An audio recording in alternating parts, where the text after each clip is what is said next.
ओम साईराम मित्रांनो, तुम्ही मागील व्हिडिओत पाहिले की साईबाबांनी धुनीमध्ये हात घालून एका लहान जीवाचे प्राण वाचवले.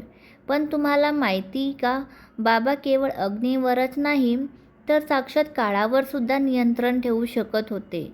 एकदा बाबाचे परमभक्त श्यामा यांना विषारी सापाने दंश केला.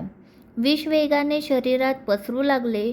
श्यामा वेदनेने विव्हळत द्वारका माईकडे धावत आले.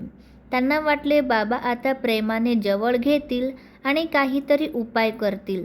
पण झालं उलटच. श्यामा जसे मशिदीच्या पायऱ्या चढले तसे बाबा रागाने ओरडले, "उभा राहा, वर येऊ नको, निघून जा इथून." श्यामांना धक्का बसला. मृत्यूसमोर उभा असताना आपला गुरु असा का वागतोय? त्यांना वाटले बाबा आता आपल्याला वाचवणार नाहीत. पण मित्रांनो, बाबा ते शब्द श्यामांना नाही तर श्यामाच्या शरीरात चढणाऱ्या त्या विषाला बोलत होते. बाबांनी विषाला आज्ञा दिली होती की तिथेच थांब आणि उतरून जा. आणि काय आश्चर्य, काही क्षणातच विष उतरू लागले आणि श्यामा पूर्णपणे बरे झाले.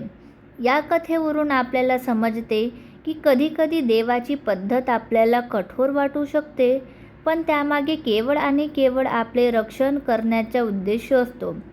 जर तुमच्या बाबावर विश्वास असेल तर कमेंट्समध्ये ओम साईराम नक्की लिहा आणि अशाच कथांसाठी आपल्या चॅनलला शेअर, सबस्क्राईब आणि फॉलो करायला विसरू नका.